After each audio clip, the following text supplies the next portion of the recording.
what my sweetheart said. Que sera, sera. Who is that? Doris Day? Yeah. Que sera, sera, whatever will be, will be. Whatever will be, will be. Oh, we're It going will to be get what it will IP be. copyright striked again. Yeah, we don't want Dorothy on our backs. Oh, it's going to Let's happen get into anyway. Hey, well, look. Nice. What did I promise you last week? Shirt. I said I would promise you that I would wear a shirt. Nice. This is my shirt. In fact, to look a little bit cool, maybe I should put this on so I'm not actually quite, in the corporate mindset. Cool. That's good. Well, I said I'd wear a t-shirt. You are wearing a t-shirt. Yeah, representing Queensland Museum, a iconic Brisbane museum piece. This t-shirt is. I know, it's cool. Yeah, it's cool. It's good to see you again. You too, G. How was your last week been? What have you been up to? What's been going on? Plenty. Really? Yeah, heaps. We could be here all day. It's been good. How about you? A lot. Lots of sleeping. I've slept the last time I saw you, I've slept a few times. Good. I've woken, I've eaten a lot, which is always good. And Always. I don't know about adventure. That's coming up. Okay. Might have to get an adventure. What I might do today, as a little bit different to what we've been doing in the last couple of sessions, is what do you want to talk about? I'm always saying what I want to talk about. Yeah. Well, this is we spoke about what will be, what it is. What it is. Is what we're focusing on. What is it? What is what it is? Like if I'm thinking about, you want to talk about what it is. Yeah. It's just the reality of things. This is about the present. What it is what will be. Some of that stuff we've got control over. Some of it we don't. Some of it we have influence over. So it's about saying, well, what's in our control? Okay, so today sounds to me like it's going to be a little bit philosophical. Oh, yeah. Is it? Yeah. Like when you say what it is. Yeah. Does that mean this is it? Our life's already been planned out for us. The big creator in the sky has decided whatever happens after this, Chris, when you walk out the door there, you might bump into somebody that you hadn't seen for 40 years, and all of a sudden that was meant to be. That synchronicity, yeah. Yes, synchronicity. Yeah, absolutely. That's a big part of it. This is high level, all right, long-term stuff, and philosophical for sure. Okay.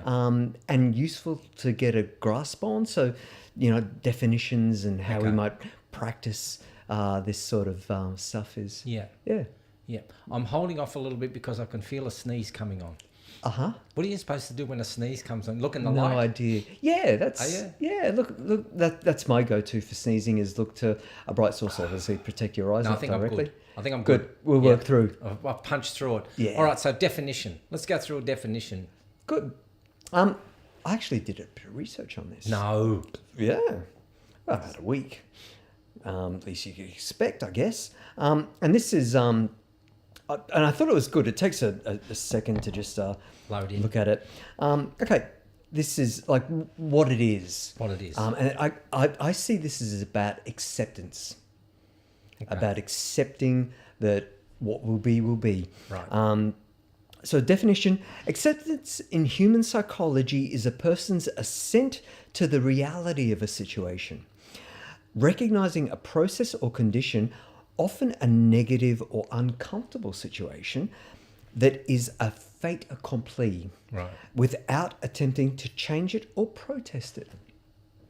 So it's a fait accompli.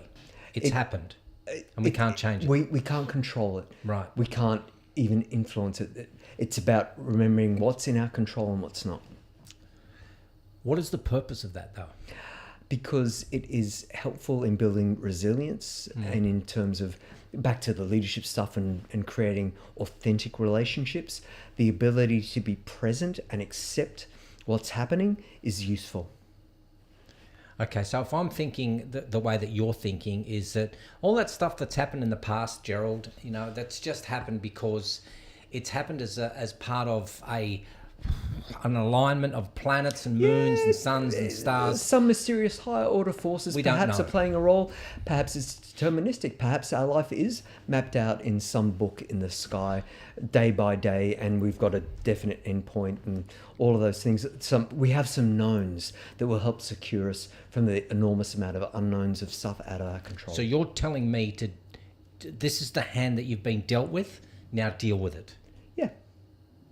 Okay, thanks very much everyone Great. for turning up today. Good. How do we do that? Yeah. Yes. No, but how do we do that? Because that takes such courage to be able to go, all right, what's happened to me in the past is a series of circumstances. That was what was. It was. That's what was. So now what you're saying is that we're in the present. Yep. And now what we got to do is deal with how do we make the changes for the future. And that's where I think the philosophical part of me thinking, how do I get to do that, is where I need your help. Yeah, this is pretty much pretty philosophical. Okay, yeah. let's get into it. Okay. So what do we do? What's the first step to me building some resilience, bouncing back? Yeah. And not worrying too much about what's happened in the past, because I am concerned about how that past has affected me. Yeah. But what do I do? Yeah, good. That's where frameworks are helpful. The IDG is useful if we just focus on that, because this is all about that first factor around being. Yeah. So if we've got... Let's bring it up again. Let's bring it up. I've got my magic, where is it? Number 1 in there. There it is. This one here. Yeah, cool.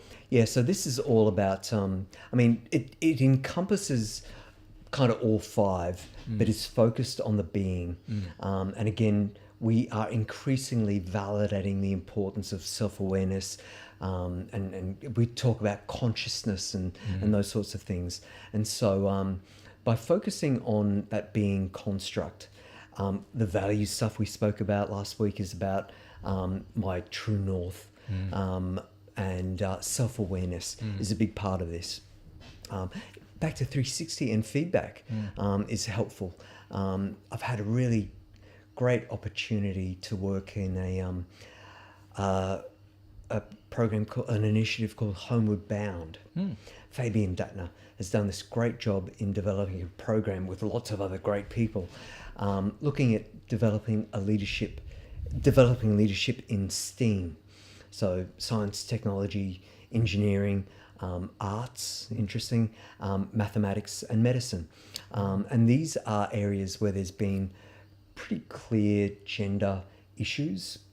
And so having a connection, a collaboration, a cohort of exceptional leaders that are investing in their own development go through this program.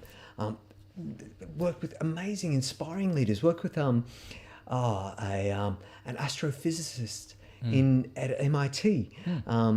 She's doing a PhD in aeronautical engineering. She's like a rockets guidance, a satellite guidance systems specialist engineer. That's her PhD. It's total Big Bang theory stuff. Haley, just great, amongst other really great leaders. So the aim there is to have a group of 10,000 exceptional leaders inspiring and changing the sectors to make it better. Why is it important just to move on? Like, I mean, not so much move on, but why is it important we acknowledge the past, and then why do we have to accept what today is? Why is that important? I mean, because we shouldn't have to. We shouldn't, or should we? I don't know. I'm confused. Yeah. Well, we I guess we have to. There's you can deny. Yes. The past, you can deny what's going on now, and you cannot think about the future. But this is all about looking ahead to what will be. But why are some people stuck? Because I don't know about you. Comfort. I don't know if it's comfort. I just kind of think that there are some people that are stuck in their ways of being able to think about how they should be able to move on. Yeah. But they don't want to move. Is it? Fear versus hope, maybe. I don't want to change. That's the past.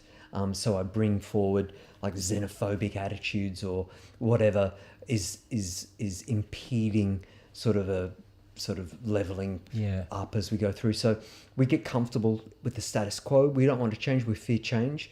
And looking forward, though, to what will be, perhaps we can look more optimistically, look with more hope to where we will be going, bearing in mind we can control stuff, we can't control much. So let's talk about the things that we can control. What are some of the things that you think that's in our control that some people tend to not acknowledge that that's what they can control? Yeah, most of that is inner stuff. Is it? My thinking about things, my Yes. response to things, as opposed to my reaction Yeah, to okay. things.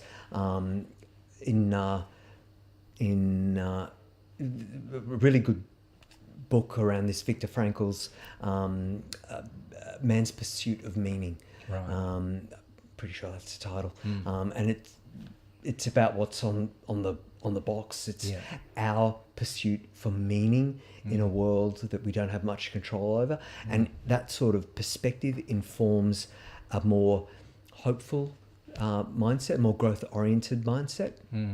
Just for those who don't know, Viktor Frankl was a Holocaust survivor, Yeah. and then became a psychologist. Was that right? Yes. Yeah. Yeah. Philosopher, Yeah. writer. What was his main crux though? I think Viktor Frankl's is something around your thinking determines your results. So if you think positive, you can get positive results, and if you think negative, then you're going to attract all that negativeness. Is that his philosophy? Yeah, that underpins it. That Yeah. sort of philosophy. That it talks beautifully about the moment between reaction and response, where you have a choice. We spoke the other day about physiological response: fight, flight, Yeah. freeze or fawn. Yes. You know, we've got this fawning capacity as social animals to say, "Oh yeah, you're right, gee, that's you're great." And if we break it down to fight or flight, when we don't have that control, we can have a knee-jerk reaction to fight or flight. Whereas that choice that we make after we process it and are aware of our knee-jerk reaction can be moved to a more considered response. Take the emotions out, take the physiology, my heart's racing, Yeah. so my body's telling me I'm anxious or fearful, so I've got to fight or run away. Whereas a reaction is a more just considered approach that takes a minute for you, or a millisecond for you to make that choice. This is where self-awareness comes in. It's hard to do it's hard to go to the response. I know when I'm doing my de-escalation stuff, it's the same sort of thing. Rather than reacting to a situation, you know, somebody's yelled at you and you yell back because that's your natural reaction. Sure. Is it how do you pull back for a moment and just come back with a response, like to say something like, look, I can see you're frustrated, or this must have been incredibly, you know, a horrific situation that you got yourself into. Yep. And then you respond with clarifying what it is that they're actually saying. So you feel that you've been unjustly treated in this last. So that's the sort of thing. But our reactions are those things that I would say doesn't take much effort. So, for example, I see the reaction is I throw something at you. Your natural reaction is to put your hand up. Yep. Okay, so but a response would be is that you don't put your hand up and then you just kind of like you let it hit you and then you just go, that was interesting. Yeah, Okay? curious. Yeah, Curious. Curious. I wonder what Gee, happened. why did you I do wonder what that? happened. Yeah, I wonder why he did that. Yeah, exactly. But then the opposite Help me reaction. get into your head. I know. But the opposite reaction would then be is that I'll pick up that pen or whatever it is that was thrown at me and I'll throw it back at you. Exactly. With the same level of force going, you deserve that Yep, because you did that's that. a fight response. Yes. So I guess why are the responses that we know that we should be giving, because the response is something that gets better performance. This is why it's a capability. Is it? So yeah, we'll talk about that. Well, I reckon. let's go into the capability. Yeah, sure. What does that mean? Well, IgG is a good framework for this because it's about self-awareness.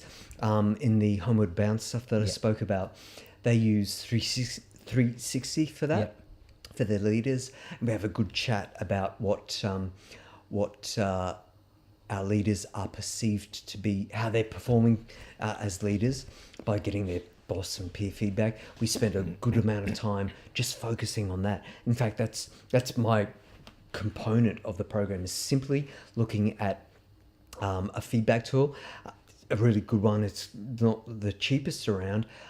It's Human Synergistics, their lifestyles inventory. Yeah, that's a good one. It's a good one. And lifestyles as well. This idea that we're in a leadership role and we're investing in that. Management role I can partition off to work, but with leadership I'm investing myself. So there's the work side of it, and there's also the life side of it. So there's consistency within things like those sorts of models that mean that I'm aware of my thinking in all my relationships, at home with my mates, as well as in my role as manager leader. So they talk about that as a golden thread through the entire program. So from the leadership development, the individual stuff, into things like, how can I raise my profile? How can I be a better stakeholder manager? How can I generate results that are meaningful in my sector or as a leader individually? It takes effort, though. I mean, Yeah. even just thinking about how a person can navigate this. It's an investment. Yeah. It is an investment. Do people have time for that, though? They should. The people that know Yeah. that it's important, realize it's important, will make the time. That's again the benefit of working with the clients I work with a lot of the time. Yeah. If they know that this is valuable. Yeah, and say some of the examples that you're going to cite, hopefully you can cite, is that without naming names, the clients that have realised that it's now finally, it's come to me that the old way, the old guard of how I've been doing things it's no longer fit for purpose. We need It new used to be ways. good, command and control. Back in the day, it kind of worked for us. That's management mindset. Management mindset. Now I need to change my mindset, which is I need to get Connection and relationships. big one. But how do we do that? So if I have a person, and we're normally thinking, because I think the last time we spoke about a person who was younger, has all these tools in front of them that they're able now to go, these are the best models that we can work with. But it's the older fossils like myself who are looking back going, it wasn't broken back then. It was different back then. It was different. What it was different. Yes. And it worked. Chris, it worked. It worked I got in our results. context. I got results.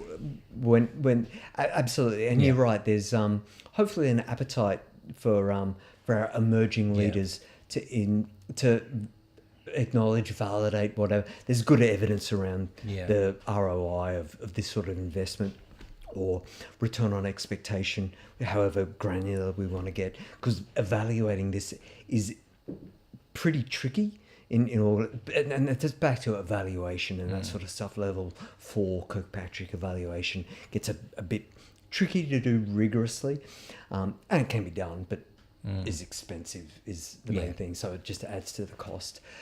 So we are left where we at there. The whole idea of getting individual engagement is in this process, in this investment in time and reflection. We're hopefully seeing more.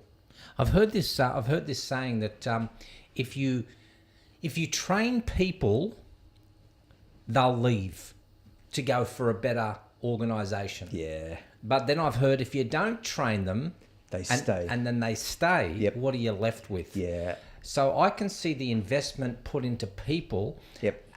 That should be on the forefront of every leader's mind to be able to go, how do I invest in the biggest asset that I have? Yep. The $1 million asset. Yeah. Well, not that it's over years it'll be $1 million asset. Yep.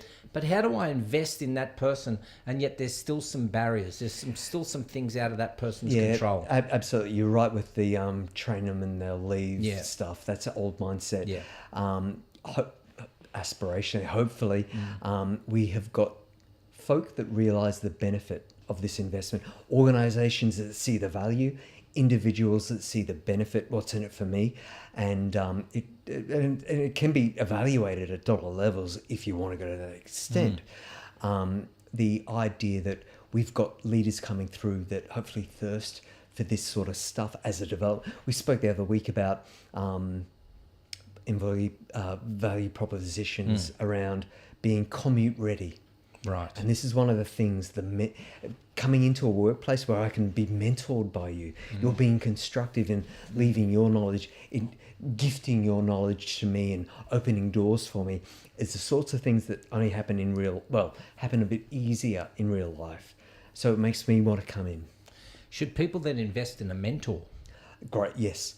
A coach, ideally. If the organisation is providing a good coach, that's great. Because we find individuals can find their answers when they're given the right questions, when they're given a considered question, and that's what a coach does. Is we try to explain that more. When people are considered the right questions. I think that's part of the role of the coach, is to ask good questions, to generate that dialogue that's going to be fruitful. So a good coach knows how to ask the right questions in order for their their client, their leader, their learner to find the answers themselves, not to be too directive and prescriptive, but to rather generate a safe space where people can be honest, that is constructive towards a good achievement orientation. Because I think I mentioned a little bit earlier when I said, some people are still stuck in their victim mentality, and you go, well, part of that is fear or loss of control. Yeah. How do you help a person to get past all that? Gerald, Yep. have a look at your past. yeah. It didn't work for you. Yeah, this is back to acceptance, accepting that and this is about what will be. So in the future, there will be heaps of stuff that I can't control. I need to be ready for that. I might look at, again, opportunities that could be some great stuff. And it could also be some pretty bad stuff. Stuff happens, we spoke about that. So I need to perhaps even consider worst case, best case scenarios for what might be, for what will be. Accept that I might be able to influence some of those things, but there's going to be heaps that I can't control, and I need to accept that. Are you too optimistic? I don't know if I said that. Good question. That's always a good critical thing to ask yourself. Toxic positivity can be problematic. Yes. Organisationally, culturally, and but for an individual. I like to consider myself sort of an optimistic realist. I'm positive and accept that stuff happens. We all, I think, need to be cognizant, aware, whatever, of acknowledging that bad stuff happens to good people. We spoke about that too. Sometimes without reason, we got no control. There's no reason. However, it impacts us negatively. Goes back to that definition. Yeah, I'm just trying to understand the that I love that term, toxic positivity. I don't know where you got that from, but I'm gonna. It's one of those buzzword things. Yeah. It's is that on the leadership bingo card thing? Consultants bingo, whatever. I love all that sort of stuff. Oh yeah, it can tend to devalue the importance of jargon. Yes. But fair call. Anyway, moving forward. Yes. See, nice. Bringing the bad stuff with us. Bring the bad as opposed stuff to just denying it. That's part of reality. To be a good leader. Yep.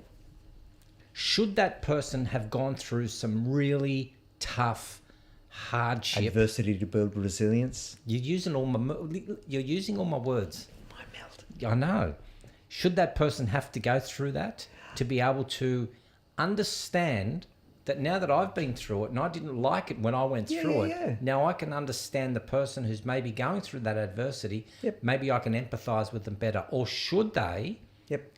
Well, no, let me finish my sentence because I think this might trip us all up. Yeah. Or should they be at the point where we spoke earlier about a person having all the resources and access to all the resources that makes them great leaders? Should that person then say, well, I've read all the articles about being great leaders. I haven't gone through some adversity, but I can read what it does take to be a good leader. I'll just put that in place. Yep. I'll just put this in place, but I don't know what it's like to go through that hardship back there. Yeah, cool. You make a good point about leaders are readers and better to learn from someone else's trials and tribulations. Leaders are readers. Yeah. Yeah. So they do their own research. Do their own research, Find out what good leaders absolutely, yeah. Read, reflect. You were talking about introspection. Those things are good tools to build that knowledge base.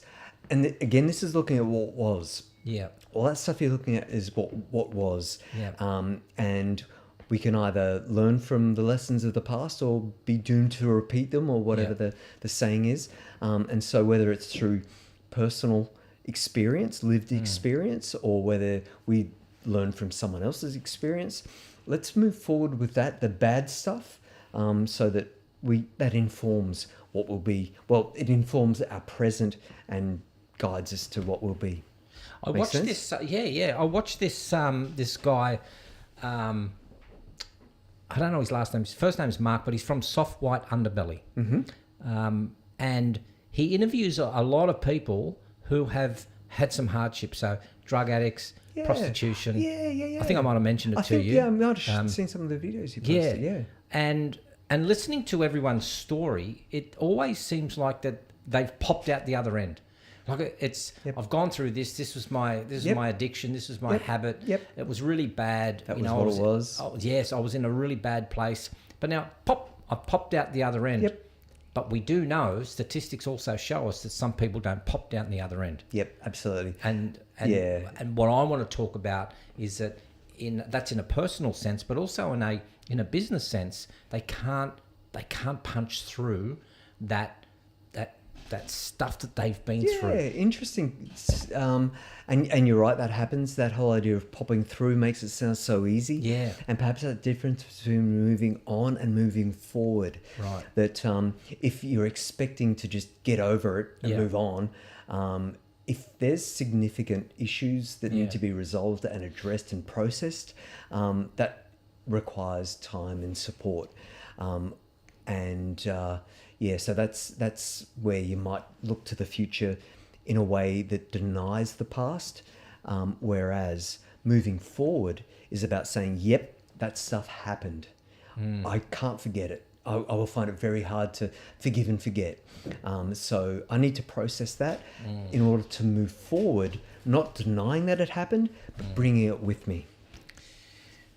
And invariably will impact how I see the present and what I see will be. Because I'm guessing with a person like yourself, you can obviously look back at your life and say, I've put the hard yards in to be able to achieve what I've achieved in my business.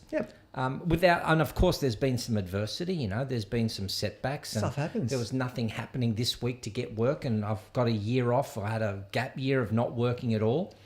Adventuring and doing all that. But there's got to be a part of was there ever a part of your brain that said something like, I need to just give up, this isn't working for me? It just doesn't. I'm pretty tenacious, but I think always. And I think that importance of looking ahead with a sense of purpose or mission means that it's a bit easier to hold on to that tenacity and not give up. Yeah. I had this slide, I used to show it when I used to do stuff like presentation skills. And what it was in the presentation skills, it was this range of emotions. Right? It was like a roller coaster. And it starts off at maybe just optimism. I'm about to give a presentation. I feel quite optimistic about this. And then I open up my mouth and, the first words that come out of my mouth, people are clapping. And I'm a bit thrilled, I'm excited. And now people are standing up, giving me a standing ovation. I'm at euphoria. So I'm now at the top. And then all of a sudden, one person turns to me and says, what the hell were you talking about? Now, all of a sudden, I've just gone down into denial. I thought everything was great here. There's been a bit of a setback. I'll go into a bit of frustration, like, hang on, what did I do wrong? One person's complained. So 300 people in the audience, they've all given me a standing ovation. That person at the back there. Don't fixate on that. But they do. But that's what what happens. Maybe you should reconsider that. Not me. Cool. But we can go if that's a trap that you get into, if you're willing to disregard 299 people and focus on that one person that's got an issue. But that's natural human behaviour. Why is it that we... And this is where the capability, as a skill, to change that thinking, that's the choice that you have. Okay, so let me give you an example. Okay, so Gerald will go out and do a presentation. I'll give a presentation and I've maybe delivered it to 12,000 people in the whole year. Never get any feedback, and all of a sudden I get some organisation that says to me, hey Gerald, you need to have a look at this. And it's one person that says, really didn't appreciate the minties that he put on the table or pulled out my filling. And now, Gerald, you need to answer to that. And I'm kind of like going, wow, where's my 11,999 positive comments? Why did they fixate on bringing me down because somebody had decided to put a minty in their mouth to pull out a filling? Well, maybe fixation, feedback like that in evaluation sheets, feedback is a gift. And you can say thanks heaps I can or say that. Disregard it. And when there's just one person, again, is it that you're fixating on that one person as opposed to, they're giving you feedback and that might be just it. I broke my filling and I take responsibility for that. Maybe it gets you to think, well, I've delivered this so many times. Maybe I was in autopilot and just the words were coming out and I didn't connect with my passion for this subject. But then isn't that the issue? Is that even if it's to a group of 30 people, Yep. I'm delivering something to a group of 30 people, I'm going through something, and then 29 are loving it, but because of the one comment that's come back that person didn't love it, I thought I did okay, Yep. but that person didn't. Rather than the organisation then fixating on every time that person does a presentation, you've done great, you did well. But they don't, because I said, why is it that we focus on the negativity? Yep. And you said, because I said it's natural human behaviour, and you said, is it? And I'm just giving you anecdotes Yeah. that says, from my experience, Yep. you rarely get the, oh, well, Gerald does so well. That was He's- what it was. Yeah. Maybe reconsider your evaluation and what questions No, you're but asking. I'm not doing the evaluation. The organisation does the evaluation. Yeah, and work they, with them. Yeah. Yeah. Yeah. What feedback do you need Mm. as opposed to what feedback do you want? Okay. Yeah. Yeah. So let's look at that idea of Yeah. of feedback and what that means for. So you're what will saying be. I should just go, look, that is what it is. You know, it's something happened. And Well, let's go to the IDG framework and Okay. where it sits, where this sort of stuff sits, because it's again, the starting position influences all of these five dimensions, and we're really into the self-awareness and presence Yeah. stuff here. That idea of what are my biases? Yeah. So yeah, this idea that I was talking about Homeward Bound, and the idea that they use that 360 stuff as a golden thread, and a big part of that is understanding what's my default position when it comes to interpreting the world. So let's have a look at that IDG. You're saying it's still around that person's self-awareness, is it?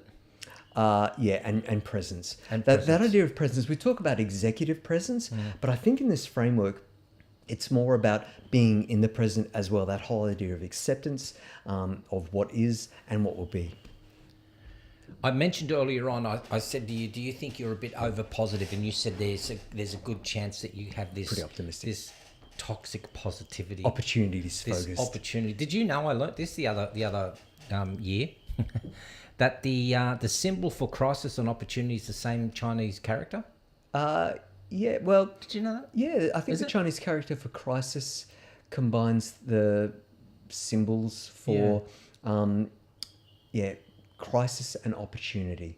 So in any crisis, there is, Something like that. I know what you mean. Yeah, look it up. Somebody's Googling it right now, and they're going Yeah. to send it to me, and they're going, "Is this the character that you're talking about?" It's not Exactly. the yin and yang. It's not Yeah. the. Some people have said, "Oh, it's that yin and yang." No, that's just. That's about balance and that's about universal stuff. Yeah, the symbol for crisis, maybe chaos and opportunity, but Danger and opportunity. danger. It could, yeah, I think that's it's danger and opportunity. My brother speaks. Mandarin? Yeah, Chinese? um, Cantonese? Yeah, and he Ni hao. he explained it, and Oh, he will? yeah, Is he younger or Google older? it. He's my older brother. Okay. Yeah, Okay. So you're the middle child, are you? younger. Are you younger? Yeah, Okay. I have a twin sister with the babes. No So way! The babies, yeah. Gosh, we've got so much to We- talk we- about. let's look at the clock. Let's No, keep I'm looking moving. at the clock. Yeah. The clock is always getting. So let's go back to the it is. Okay. It is what it is. It is what it is. I'm not sure I like that saying.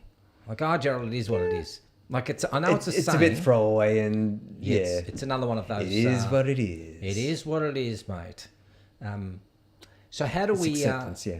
Yeah, it is acceptance. So what I want to know is that there is this process, and it was the Kubler-Ross. So Elizabeth, grieving, Dr. yeah. The grieving thing. Yep. She talks about going from denial, shock denial, to all the way through the phases to acceptance. Absolutely. How does somebody go quickly? Not that we want to go quickly, but Yeah. how do we go from that shock denial? Oh my God, look at what's happened. Yep. To acceptance quicker. Yeah, one of the great things is about having a framework so you can sort of roadmap the process that you need to go through over time. Yeah. Interestingly, in organisations, that model is used a lot for change. And what gets it even more interesting is that when change is driven from the top, they will be progressing through that at a more advanced stage than the people where it's trickling down to. So I might be all through the process while you're still in denial.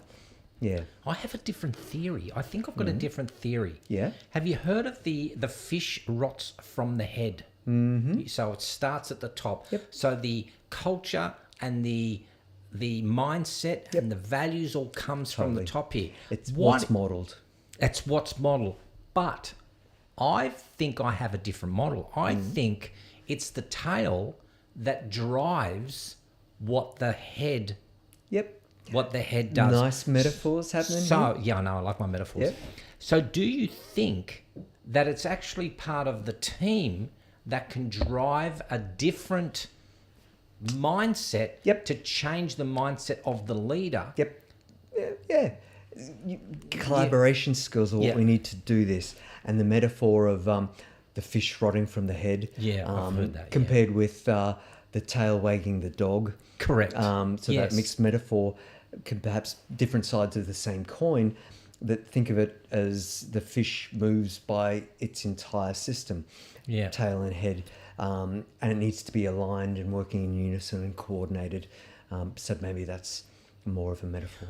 Well, I mean, I've used this question in other little talks that we've had, but why is this so important?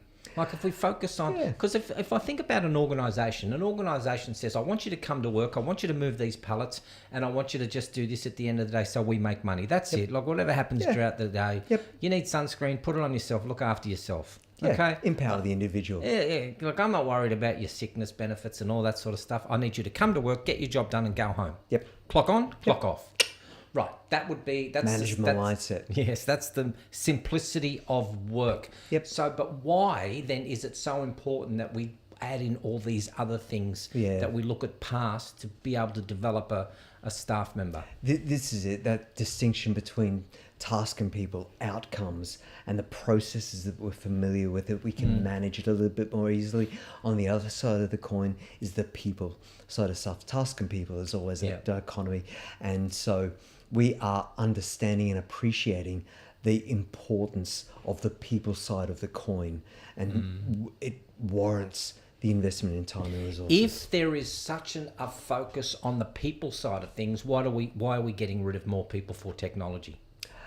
Well, that's that interesting idea of like Luddite sort of fallacy that we are redeploying people who want to do different things into things. There's a willing workforce coming through. Back to the 20-somethings, they want to engage in meaningful work. Yeah. And so it may not be the management-controlled task and rule-bound stuff, and it might be more people-oriented as we move forward, as we level Because up. I guess it's we're slowly starting to get to a point where we're not focusing on the people management, but we're looking at technology management. So I can go literally, I could if I wanted to, I could get my breakfast delivered to me by a drone. Yep. I then can jump in a driverless car to the airport. Yep. I will have a machine put my bags through and tag we have it. a bright future. AI doing all wonderful. of that. Yeah, and you're right. That's hope for a bright future.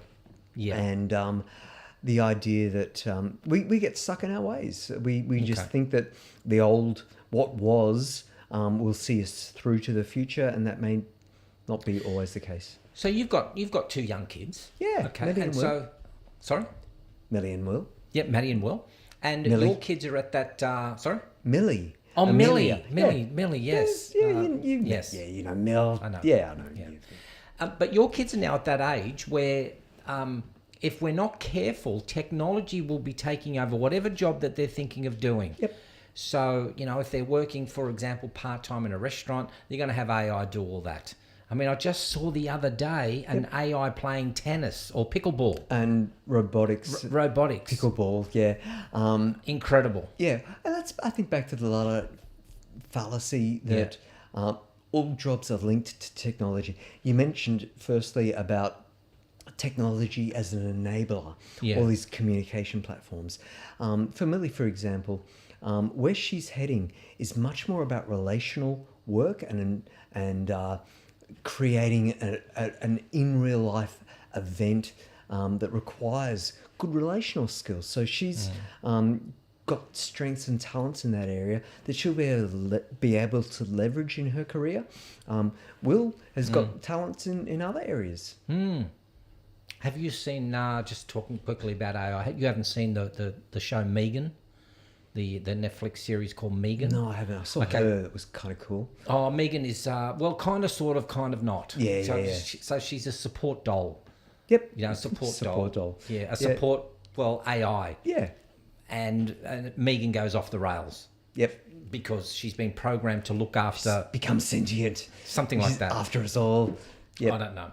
So if I'm now thinking about, okay, I'm looking at my past and I'm thinking about, you know, all the jobs that I used to do, because even what we're doing here today, Yep. you know, this can be slowly recreated as an AI tool. Totally. But for what purpose? Now, let's just say, for example, I'm going to be doing a lot of our conversations to be able to inspire younger people with your wisdom, and then what happens at the end of that is that young person now moves into an area where they're not needing any of this communication talk. Absolutely. Is that true? Or that's a possible future. This idea that you would be able to generate through AI my thinking, or sort of individualize or customize different guests.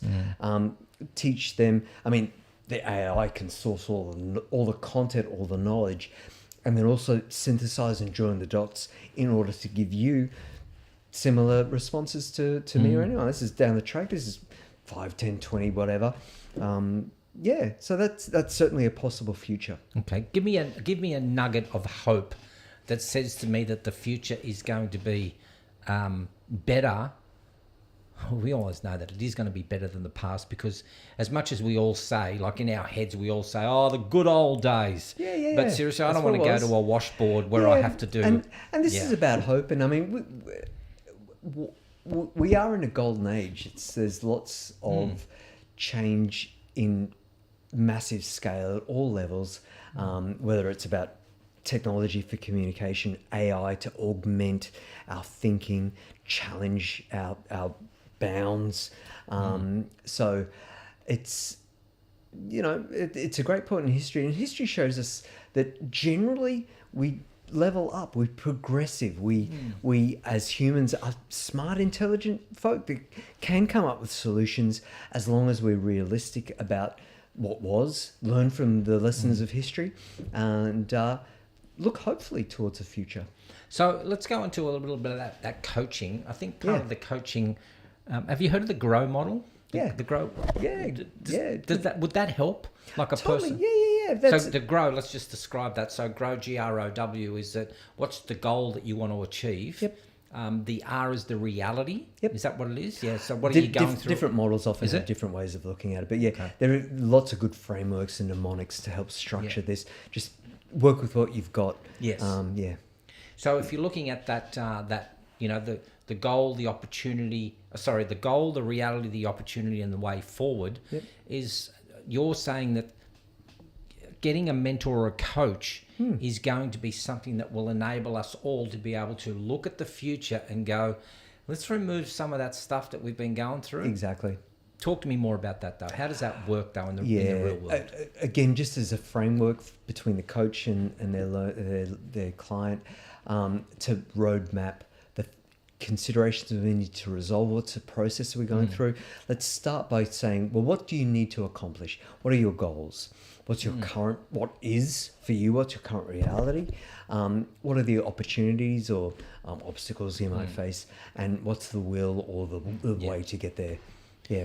What have we missed in this section here that I haven't covered? Because I feel like I've covered a lot. Yeah. Well, we maybe go back to the framework quickly and we'll just pick that up in terms of what we might actually do about things. Yeah. That the idea that we focusing on self-awareness.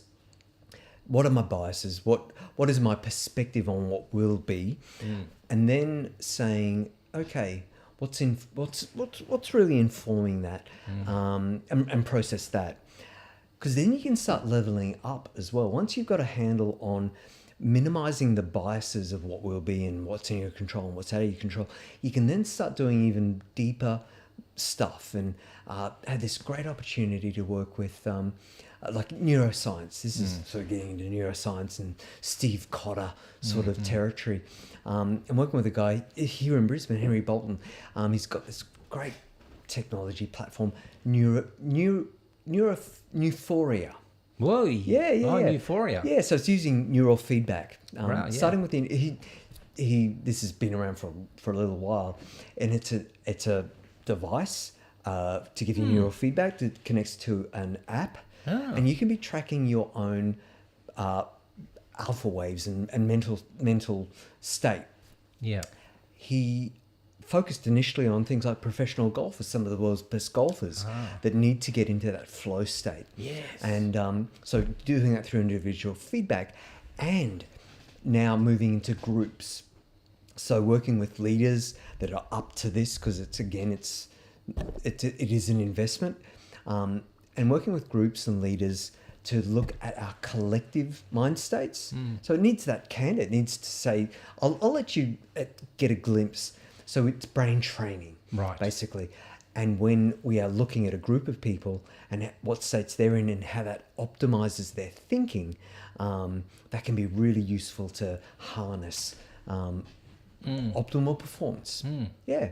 It seems like to me when I look at this model here that we always seem to go back to the being, the relationship to self. The topics we're having, yeah. Yeah, the ones... and that seems like if we miss this part out, that seems to be that that underpins everything else that happens.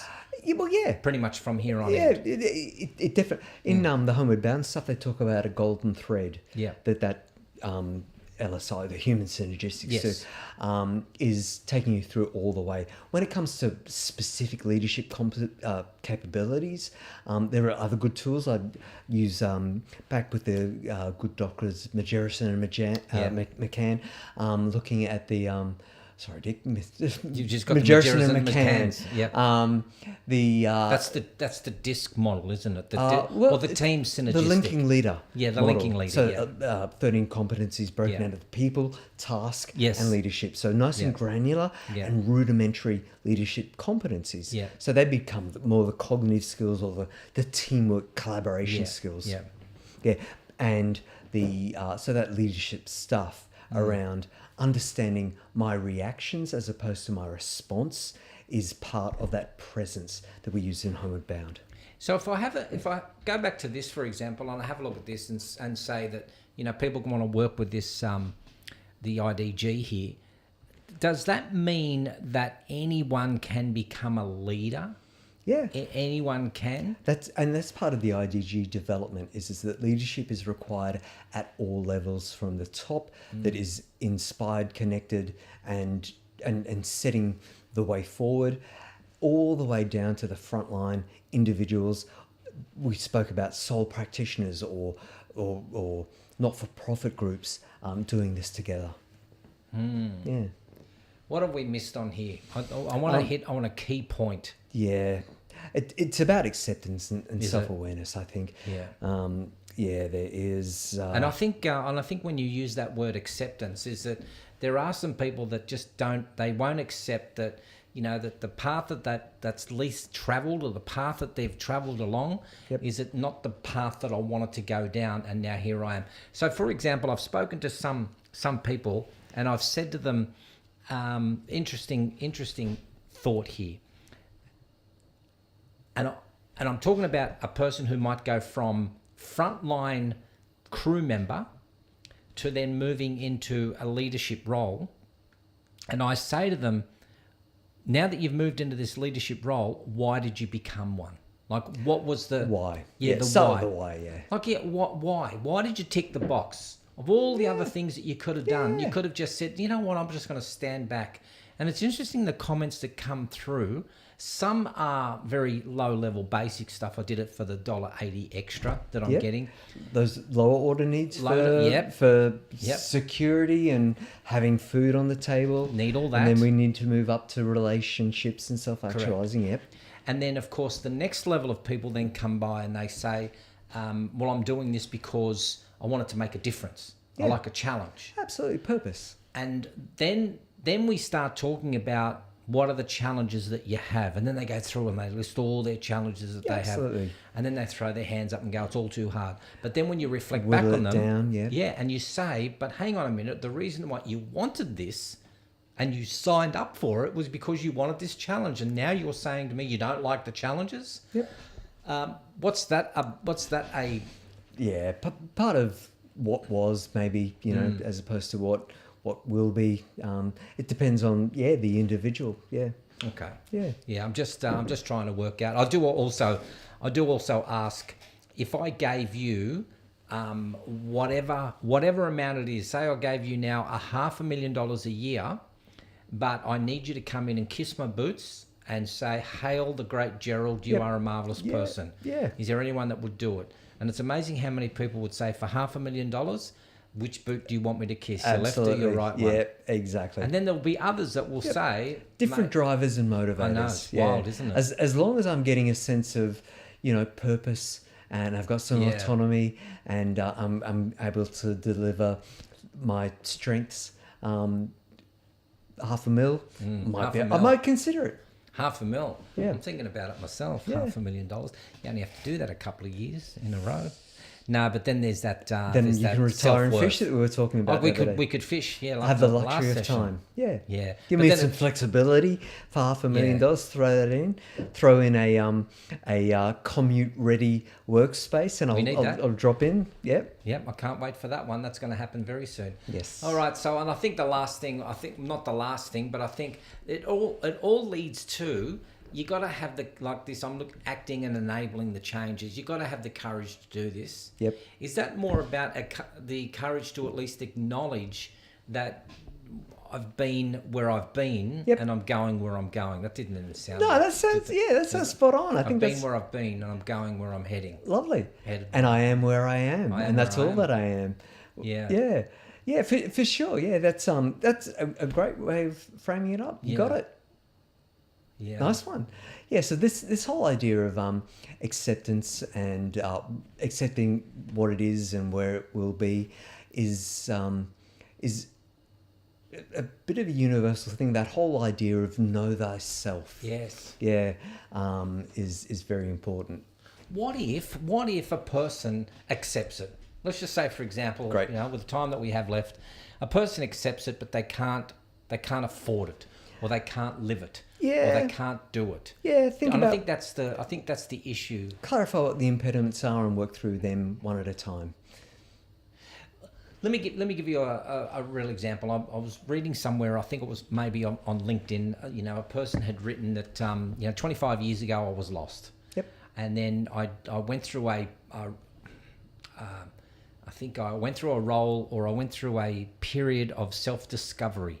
And I eventually came out at the end, and I'm now a better person. Great. And now they've written a book, and they've got some other products. Monetized. But their benefit has been for their own personal journey. Correct. Yeah. The question I have in my head, though, is that it's great that you've 25 years ago, that not great, but you've gone through some adversity. But what my question is that the 25 years to now, is that how did you fund all that? How did you get by? What were the support systems? Who did you have? The people around me, the relationships. People around me.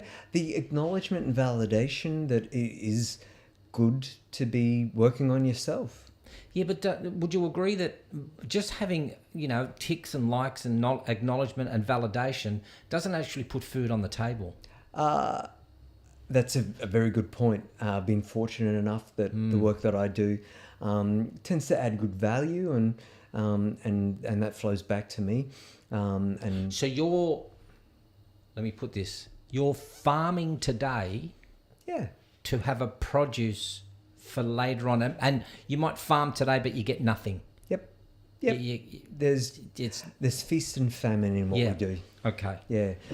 So prepared for the, again, what will be. It could be great economic conditions, and people have the funds to invest in these good constructive programs. And then sometimes, whether it's financial, political, for whatever reason, it goes off the agenda, and our work may not be as valued or as prioritized. Yeah. I love your thinking on that. Yeah. You just always get me thinking. That's the problem with me, is that my brain hurts after 20 minutes with you, my brain is Well, it's let's wrap it up then. synapsing. I don't want you to hurt. It's synapsing up the top here. Yeah. It's conflicting. It's throwing over to the left side, which is supposed to be rational and logical and, systematic and That's at neuroscience, analytical. different hemispheres. And then my other side of the brain says, just get on the bike and go for a Yeah. ride. Oh, it's fascinating stuff. It is. Just even we've got to watch time. Yeah. But reading recently about using sort of latest scanning technology, the MRI scans, functional MRI, to see what's happening in your brain, and we're finding that brain signals form little vortexes. So they're actually not just from one neuron to another, but there'll be little whirlpools of neurons firing and going across our different hemispheres, which joins the different. Anyway, that's Wow. neuroscience. It is. We should move on. We've got a clock. We got a clock. Where are we? Yes, I know. For everyone that's thinking, while we keep looking down at one little point down there, we have. Let's pull it out so everyone can see. We've got a little timer thing. Yeah. Because both of us are we both ENFPs?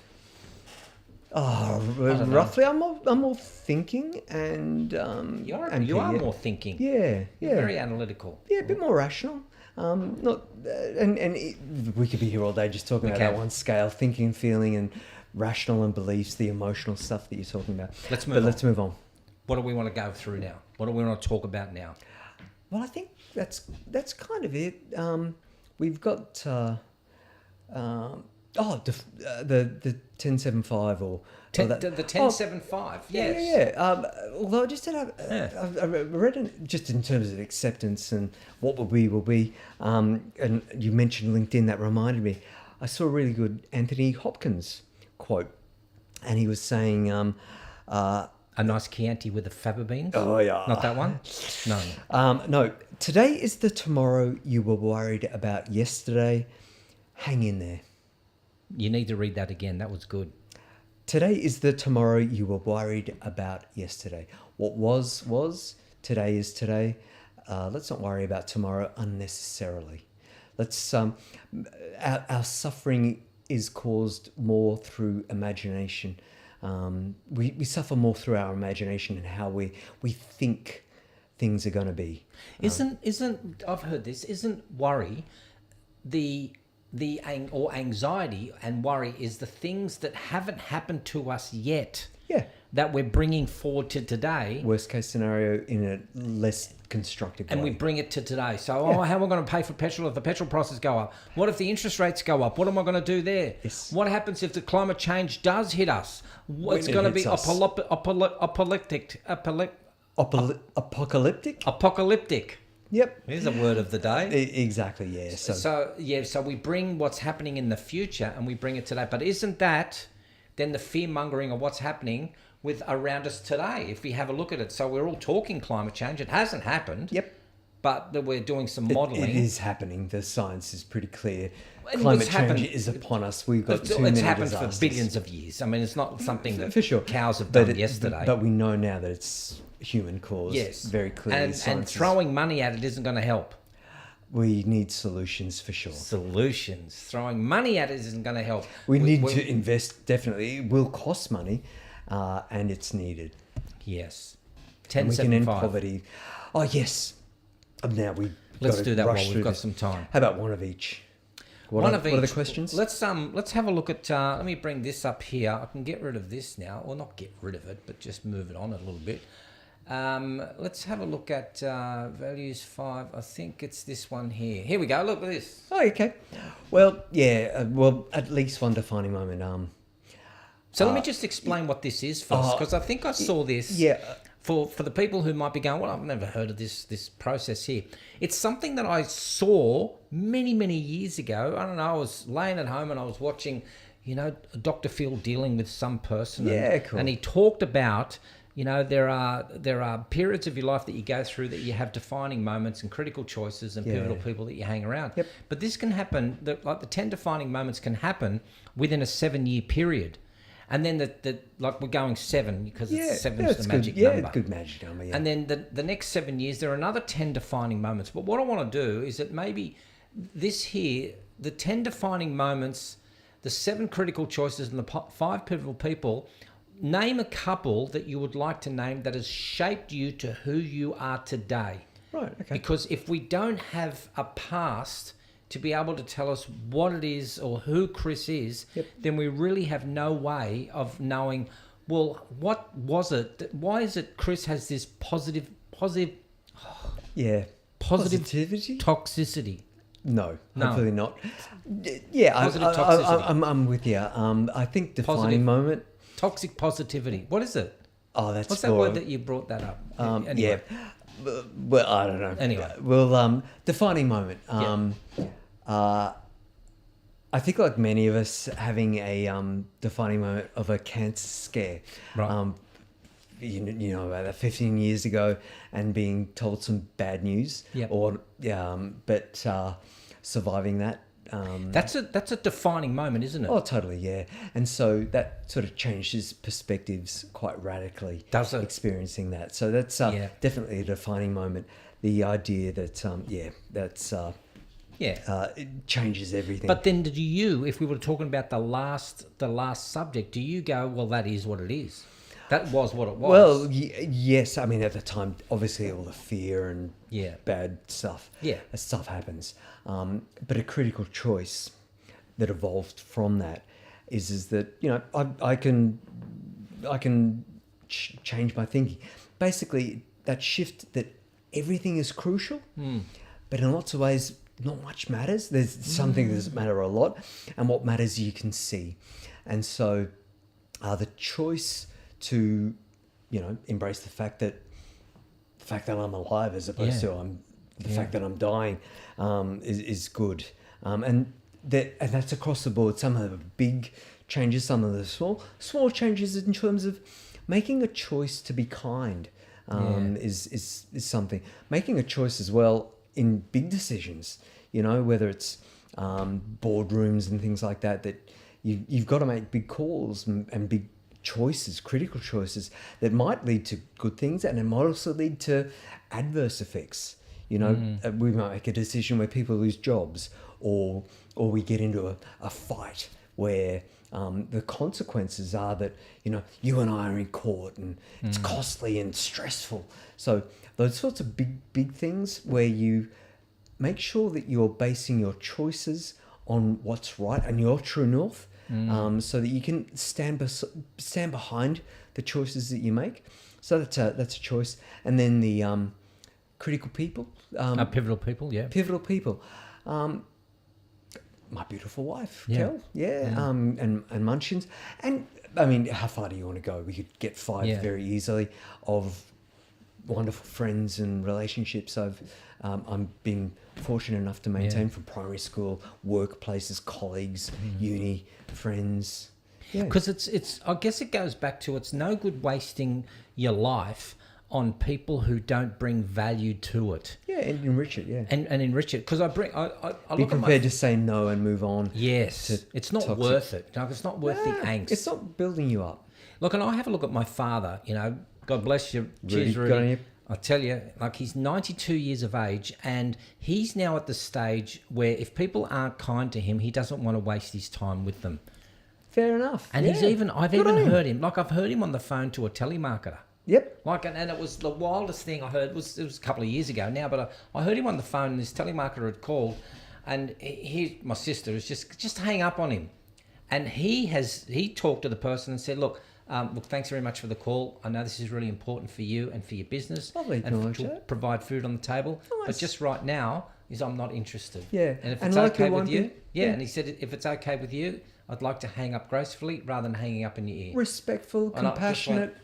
I looked and I went, who is this man? Yeah. Who is this man? Yeah, that's great. Leveling up. Yeah, nice. But that's that for me, like when I go now through my life, defining moments was thinking about how he used to communicate.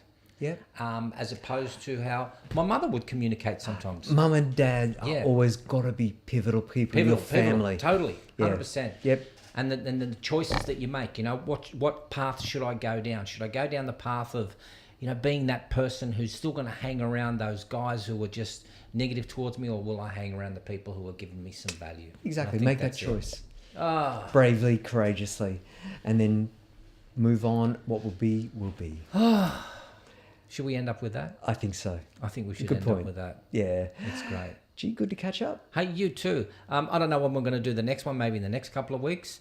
And if anyone's got any... will be. What will be, will be. I love that. And if anyone's got any thoughts or comments that you would like to be able to add in here and get Chris's perspective on something, I'm sure you'll be able to help us out with some stuff. I'd be happy to chat. Help Thanks, where I everyone. can. Thanks for joining us here. And we will see you on the other side. Bye, everyone. Bye now. See ya.